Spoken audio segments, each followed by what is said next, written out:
Very simple thing. Ford 300. It's an 86 F250. She's really simple. So, a little explanation here for y'all who don't understand carburetors and who don't understand this kind of setup. It's very easy to get, actually. Fuel comes in here. This line, this top right here, right? It comes from that right there, which is my fuel pump. It's mechanically driven by the motor's gears. The motor, not transmission, the motor's gears, the engine's gears. Anyway, the fuel comes from the tank. As you can see, that hose goes back there to the tank.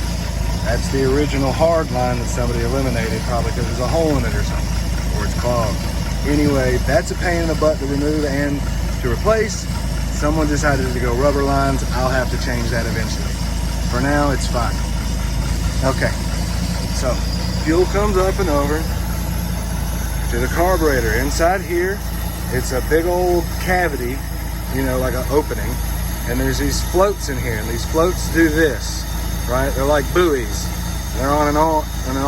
They're both on an arm. They're kind of attached. As that float goes down, more fuel comes in, like the back of your toilet bowl, right? It's called your bowl right here. So as those floats come up, it fills with fuel. The fuel gets mixed in underneath here with air. Jets shoot it in. It's drawn in by the air. So more airflow, more fuel flow. That's how that works. As it goes through here, it goes down into there, which is my intake manifold. Unlike your car that has fuel injection, which shoots fuel into individual holes as it fires, this thing allows the air fuel mixture to happen here and then enter. It's different. You don't get it as equal fire, you don't get as good a fuel efficiency, but this actually gets pretty good gas mileage for what it is, because it's a 1-barrel carburetor. I have a little bitty carburetor on this big motor. But anyway, so as that goes in there, the fuel and air mixture goes into these runners here, right? And it goes in. It goes in there, and the piston goes down and up, and boom, fire. Spark plugs are on that side. Boom, fire. And then it comes out the exhaust, which is there. So intake, exhaust. They're one piece. You see how they're connected right there? There's a gasket in the middle. And this is all old stuff I eliminated, evap stuff, don't need it. So anyway, and there's your exhaust, and it comes out. We get how exhausts work. Very, very simple. Very, very old school style of doing things. I even changed it back. I eliminated more things, and it doesn't have any of the evap stuff anymore. This thing doesn't have air conditioning. It has heat. That's what these are. That's your heater hoses. It goes to my heater and my fan, which is right there. On this side, you have your fuel pump, yes. You have your power steering pump, which is that right there. And that's my distributor, which is actually a Chevrolet product. It's called an HEI.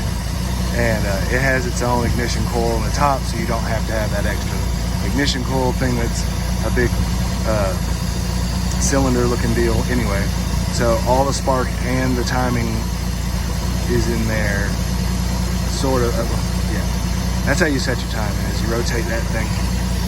There's a nut.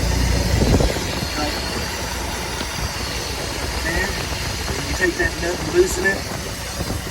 And then when you loosen it, you just take this guy and you can rotate it, and it'll change the time. And I've got it set exactly where I want it right now, so no changing that. Oil filters right there.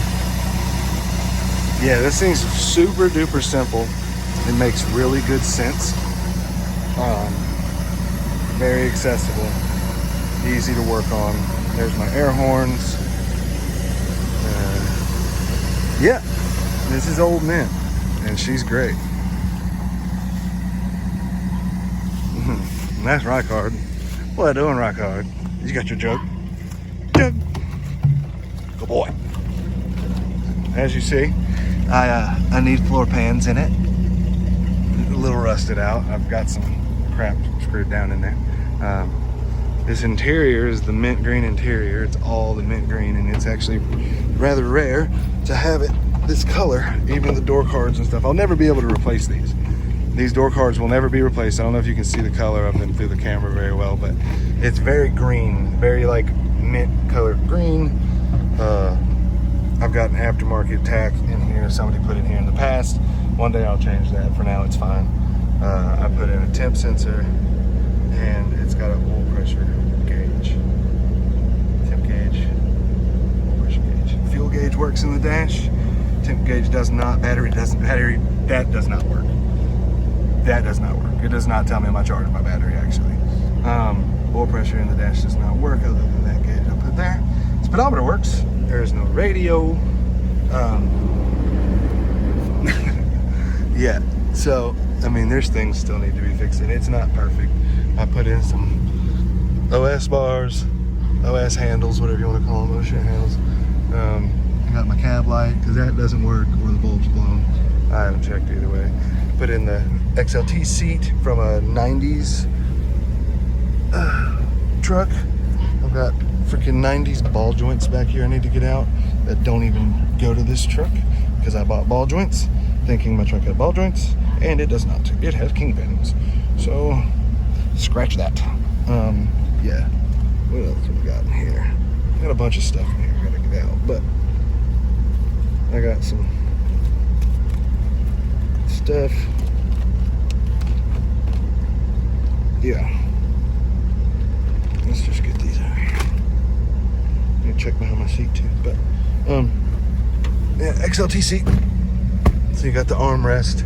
I got that from a buddy up in Washington DC area. Thank you for him. He pulled it out of a junkyard for me, and I got it from him for $70, which is real cheap for one of these seats. So I got a couple stickers in the window.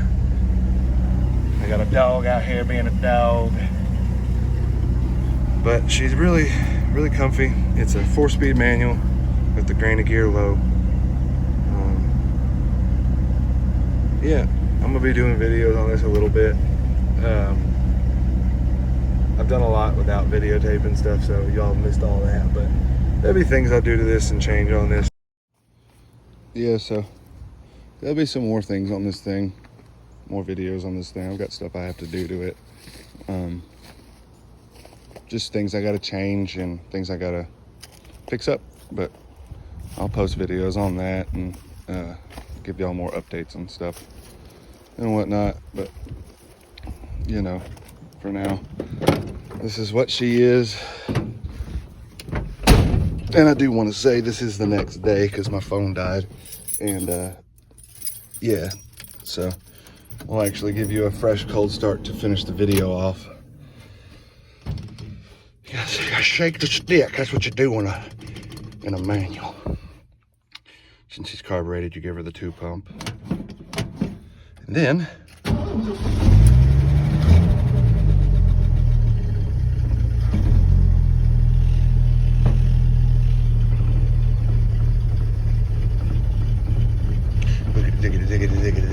diggity.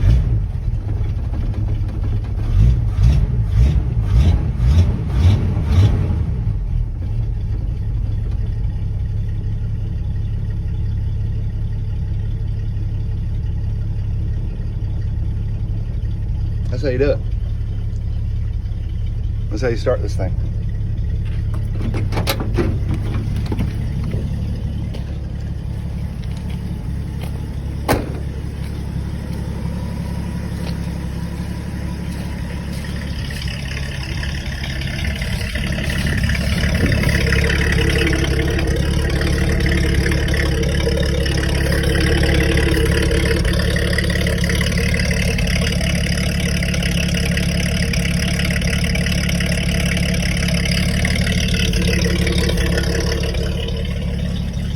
Sounds great. Yep. That's what you get though. 86 F250. Stay with me. I'll make more stuff on this.